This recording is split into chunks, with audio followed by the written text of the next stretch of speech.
Hello, guys. Welcome again to Zenith Educational Academy. मैं आपके लिए एक नया टॉपिक लेकर के आया हूं जो वर्ड फॉर्मेशन प्रोसेस में यूज किया जाता है as we discussed in the previous videos inflection derivation clipping blending. Now today we will discuss about the new topic that is conversion. Conversion को हम zero derivation and null derivation भी कहते हैं. सबसे पहले समझना है कि what is conversion. Conversion in word formation process means when we create a new word with its new meaning and also change the parts of a speech, or you can say grammatical category, without addition of suffix, prefix, infix and circumfix. जैसे कि conversion का मतलब ये है कि English में बहुत सारे ऐसे वर्ड्स हैं जो फॉर्म सेम रहती है उनकी. It mean the form is structure of the word is same, but उनकी मीनिंग, उनका फंक्शन, उनकी पार्ट्स ऑफ स्पीच चेंज हो जाती है without addition of suffix, prefix, infix. लेकिन इन्फ्लेक्शन में, डेरिवेशन में ऐसा नहीं था. इन्फ्लेक्शन में हमने सफिक्सेस को यूज किया. डेरिवेशन में हमने सफिक्सेस, प्रीफिक्सेस को यूज किया to change the meaning, function and parts of speech. But conversion में ऐसा नहीं है. कन्वर्जन में कुछ भी ऐड नहीं करना है, लेकिन फिर भी उस वर्ड के पार्ट्स ऑफ स्पीच, उसकी मीनिंग, उसका फंक्शन चेंज होता है. कैसे? Come to the examples. हमारे पास वर्ड है plane, PLANE. So plane word जो है वो two types. So word is plane. So plane का एक मीनिंग है aircraft. Aircraft is a noun. And plane की दूसरी मीनिंग जो है to smooth a wooden surface. ये वर्ब के लिए यूज होती है. Yes, suppose plane is flying in the sky. इस सेंटेंस में प्लेन जो है वो क्या है? नाउन है. यस, इसी प्लेन वर्ड को अगर हम यूज करें नेक्स्ट सेंटेंस में, ऐसे I plane the field. Yes, I plane the part of the wood. I can say I plane the surface of the table. So अब इस सेंटेंस में I plane the surface of the table. अब इस plane की meaning change हो गई, means smooth, और word category में पार्ट्स ऑफ स्पीच भी चेंज हो गया जो अब वर्ब का फंक्शन कर रहा है. इसी तरीके से नेक्स्ट वर्ड है host.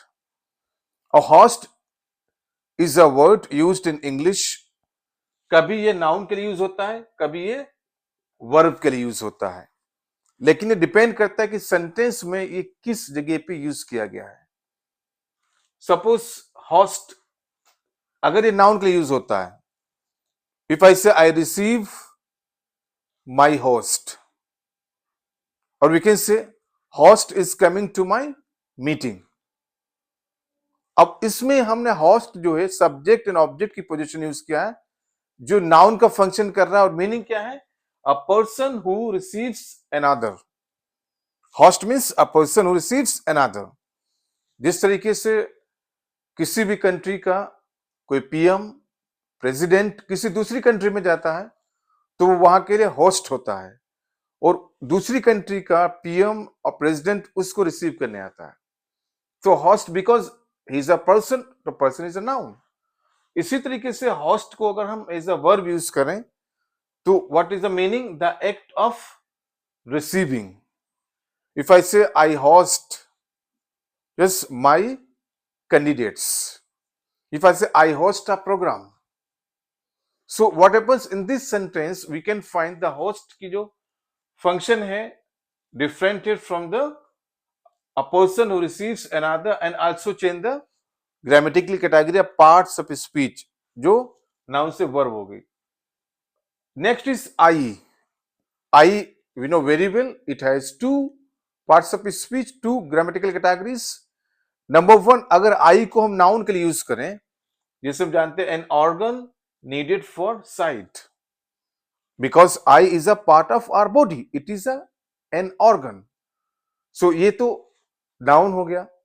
Yes, if I say I I use my eye to see somebody. If I say that there is a disease in the eye of XYZ, तो वहां पे आई का फंक्शन क्या, नाउन है. जब इसी आई को हम सेंटेंस में एज अ वर्ब यूज करेंगे तो इसकी मीनिंग क्या होगी, to view somebody. Yes, if I say I eyed him, or you can say I eye him. Yes, you can say you eye me. किसी पे नजर रखना, that is, it means the act of seeing of somebody, XYZ. So I कभी noun का function करती है, कभी verb का फंक्शन करती है. इसी तरीके से next is pocket. The pocket we know very well, pocket noun भी और वर्ब भी दोनों तरीके से फंक्शन करती है. पॉकेट अगर एज नाउन यूज करें, इसका मतलब there is no pocket in my shirt. अब यहां पे देखिए, there is no pocket in my shirt, तो पॉकेट की मीनिंग क्या है, you know very well, that is a part of the shirt we have used to put something. अब इसका फंक्शन क्या है, नाउन का है. जब इसी पॉकेट को हम वर्ब के लिए यूज करेंगे तो इसका सेंटेंस कैसे बनेगा, you pocket the money. You pocket the money. अब यहां पे पॉकेट का फंक्शन क्या है, वर्ब का है, because now it is used at the verbal position in the sentence. अब ये वर्ब का फंक्शन कर रहा है. Next is alert. अब अलर्ट इज अ वर्ड जो दो तरीके से फंक्शन करता है, एक नाउन का, एक वर्ब का. अलर्ट को if use as a noun, he should be on the alert for any problem. आप देख सकते हैं, he should be on the alert. अब इस सेंटेंस में अलर्ट का जो फंक्शन है वो नाउन का है. Next sentence, I alert him. I alert him. अब यहां पे अलर्ट का फंक्शन क्या है, वर्ब का है. ये वर्ब का फंक्शन कर रहा है. Next is hard. HARD, hard. That is very common word we use. अब हार्ड भी दो टाइप्स का फंक्शन करता है. Sometime it is adjective, sometime it is adverb. लेकिन adjective कब और adverb कब? In the sentence, no, he asked hard questions. अब इसमें जो hard word है वो किसको क्वालिफाई कर रहा है या किसको मॉडिफाई कर रहा है, क्वेश्चंस को. अब क्वेश्चन इज अ नाउन. जब ये नाउन को मॉडिफाई कर रहा है, इसका मतलब हार्ड है adjective, because adjective qualify modify two nouns. अब एडवर्ब का फंक्शन कब करेगा, इफ आई से he studied hard for exam. अब ये हार्ड जो है वो किसको क्वालिफाई कर रहा है, स्टडी को, जो वर्ब है. So it means when adjective qualify to verb, sorry, when hard verb qualify to the word, hard word qualify to the verb study, तब ये बन जाएगा एडवर्ब. जब यही हार्ड क्वालिफाई करे नाउन को तब एडजेक्टिव हो जाता है. तो इन वर्ड्स में देख सकते हैं कि प्लान जो है, प्लान कभी नाउन हुआ कभी वर्ब हुआ, host noun verb, eye noun verb, pocket noun verb, alert noun verb, hard adjective adverb.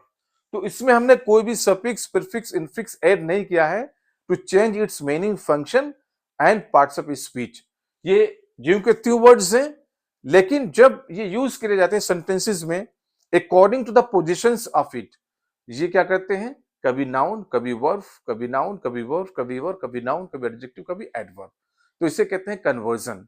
Conversion means कि word itself change the parts of a speech without adding any kind of suffix, prefix, infix in English. तो इसे कहते हैं conversion. I hope you understood कि conversion में एक word एक category से दूसरी कैटेगरी में कैसे ट्रांसफर होता है. So I hope you understood it very well. If you have any doubt about the conversion, please give the feedback in the comment box. You can ask the questions. You can view your opinions in the comment box and suggest to me, yes, what are the videos about to my discussion here to all of you. So please share video with your friends, like it and subscribe my channel. Thank you.